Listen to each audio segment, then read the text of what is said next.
Okay. Hi, everyone. So I think we're going to start our next session of our invited talks. We have a lot of really excellent speakers and interesting talks today. And please do remember to leave questions using the Q&A function during the talks, and then Tareen will ask them to our speakers at the end of their talks. So first off, we have Alceu Bissoto. He is a postdoc at the University of Bern, and he will be presenting his MICCAI paper on subgroup discovery. So Alceu, the floor is yours. Thank you, Emma. Let me see if you can see my screen. Is it working well? Yes? Okay, thank you. Yep. All right, so thank you for the introduction. I'm going to present the work that we had in at MICCAI 2025. It's called Subgroup Performance Analysis in Hidden Stratifications. Um, and the idea that we have in this paper is to investigate using subgroup discovery for better evaluation of medical AI models. Just to give you a general idea of what I'm going to show, this is the graphical abstract, and the idea is the following. So traditionally, what is done for evaluating medical models, medical AI models, is, for example, traditional subgroup analysis, where we stratify our models' performances based on demographic factors, so patients' characteristics. However, sometimes the disparities in terms of performances across these groups, they are not very big, sometimes because they sometimes are not aligned to the decision making of the model, and sometimes they are also just unavailable for us, so you cannot really stratify performance that way. So what we are proposing is to use subgroup discovery to find the subgroups in our data that then will be used to stratify performance and find these hidden stratifications. I'm going to show the application of this solution in both a synthetic setting that will serve as a sanity check and also on a real-world scenario. But before that, I would just like to have a very, very brief introduction about subgroup discovery, and it works the following way. So we have our data set. In this case, it's chest X-ray data. The task is cardiomegaly versus all. And we have our target model, which is also fine-tuned already, for example, just ResNet 50, for example, fine-tuned for this task. And it outputs the prediction, so malignant or benign or cardiomegaly versus non-cardiomegaly. What we also need for the subgroup discovery, at least in this method that we are following, called Domino, is an external model that will provide us embeddings. In this case, the author suggests using CLIP, that will then provide, and this is a pre-trained clip, not necessarily on medical images, it's just a generalist clip that will provide us the embeddings that will then be used by a Gaussian mixture model that is a clustering technique. And the output of this clustering technique will be exactly the subgroups that we are interested at. So this whole method already existed, is not part of our contribution, but the main difficulty, I believe, is to evaluate the solution because we are not exactly sure of what we are looking or what we are looking for. We don't know the ground truth subgroups because they are by definition hidden stratifications in the data. So what we try to measure and try to investigate in this work is to see if the subgroups can review performance disparities that are eventually useful for creating better models. And also if these samples that end up together in the same group, if they have some semantic meaning, that some shared characteristic that justify them being together in one of these subgroups. So it's not just noise combining them. And to kick off, we started with some synthetic scenarios because this serves as a sanity check, as I said earlier. We have, in this case, ground truth subgroups. We have exactly what would be the ground truth performances of these subgroups. And we force artifacts, we force some biases into the model, and then we know exactly how these groups should look like. So our synthetic data set is still chest X-rays, but we inserted two artifacts on it. So we created this biased version of the data set with two independent correlated artifacts.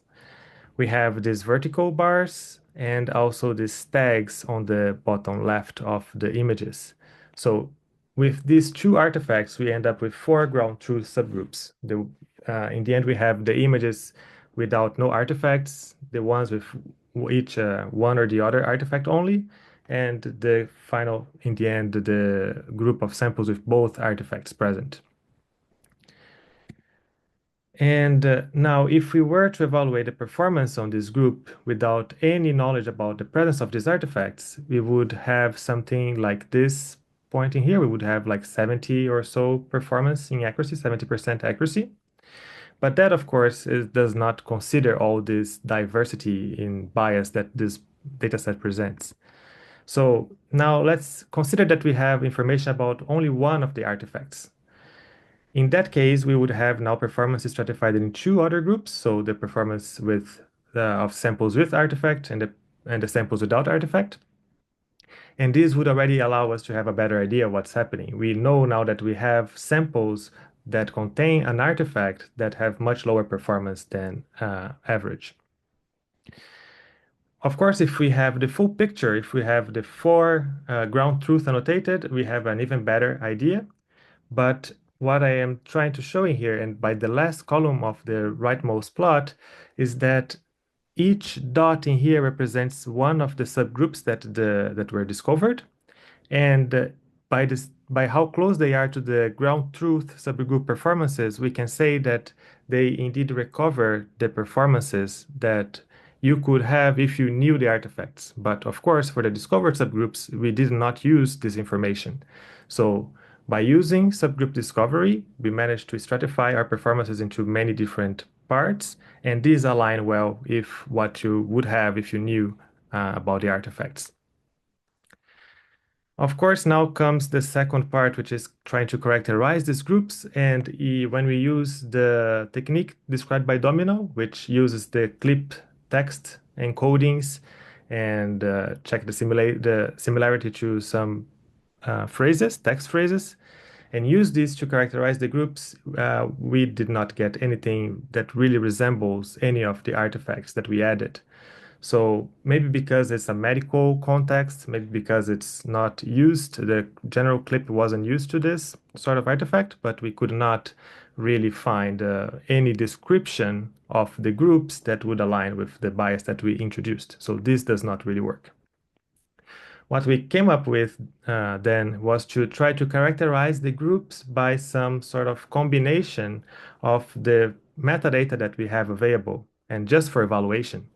So in this heat map that I'm showing, you have each of the subgroups on the x-axis and the ground truth information, the ground truth attributes on the y-axis. And what you can see is that the organization of the groups, they follow in a way that we have only one of the artifacts or only one of the ground truths being highly activated, which means that this group is mostly contains samples from that particular attribute. If we look specifically at the best performing groups in here, we see that, and these are just randomly picked samples, when subgroup 11 is able to isolate all the samples without any of the artifacts, and we have similar groups for each one of our sanity checks. Now, the real challenge is making this work for real world data. As before, I showed that it works as intended, but it's just a sanity check. Now, let's see how it works for real world data. If we just do subgroup analysis with metadata, we would have a table like this one, where we have the different patient information and different metrics. And if I convert that table to a plot, we would have something like this, where I still have the metadata on the y-axis in here, but now I have each plot being connected to one metric, and we can now observe the performance gap more easily that were characterized by this metadata. Now, when we include the found subgroups in blue and we plot them together with the traditional subgroups in red, we can see that across every different metric, the gaps described by discovered subgroups are much larger, which means that they are able to identify groups where the performance is lower and also sometimes higher than what we were expecting. And this, of course, represents a problem of the model. If the model is having lower performances into one of these groups, we aim to see what's the problem, and it's just like it warns us about a potential problem. And now the second part of this question is, are these groups really semantically meaningful?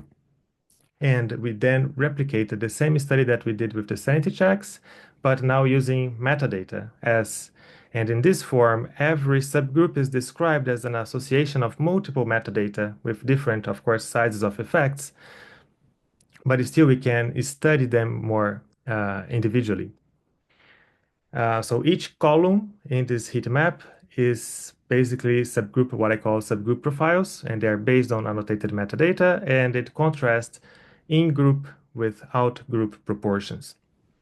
There are some very quite interesting groups in here that we are able to qualify, and I'm showing some images now on the right of some random samples of these groups. What we could see, for example, is that frontal and lateral chest x-rays, they're very different, and they of course were also very important and very significant for the formation of the groups themselves. The groups usually they do not combine frontal and lateral samples, and we end up with groups dedicated for lateral images, for example. More interestingly, we found groups that are highly associated with pacemakers, where all the samples they have some pacemakers. We also find groups associated with high BMI patients. And in the case of pacemakers and high BMI, they are also groups that are underperforming. So this raised some sort of concerns that groups that would belong to any of these subgroups would not rather follow the accuracy the overall accuracy of the model, but themselves would be at a much lower chance of success of being diagnosed by this AI model. Um, so from that heat map, what we could get is a similar table as the one I showed earlier, but now characterized by the metadata. And we would still have, for example, the high BMI males on subgroup 0 and their accuracy and performances, but still we would have a few of the groups that are just unclear without a significant difference to others or just without a particular characteristic, a defining attribute for that subgroup. So this is one of our limitations, and I think that with better characterization of data sets with more metadata available and also more maybe learned metadata, we could better understand their underlying behavior and create better performance analysis. What we also did was to use not just a general clip, but a medical foundation model to provide embeddings for the clustering. And what we found is that even though the performance gaps were comparable, now the groups they focused a lot more on medical conditions. So it aligned much more with comorbidities than with other basic image-based concepts. And this is just to show that we have so lung opacity groups and also a group for older patients for now. So this was my presentation, and as takeaways, we evaluated subgroup discovery for performance monitoring in synthetic and real-world scenarios. We verified that these groups, they could review performance gaps and also find semantically meaningful groups. And we argued that it should accompany traditional subgroup analysis as an additional safeguard during real-world machine learning validation and deployment. Thank you.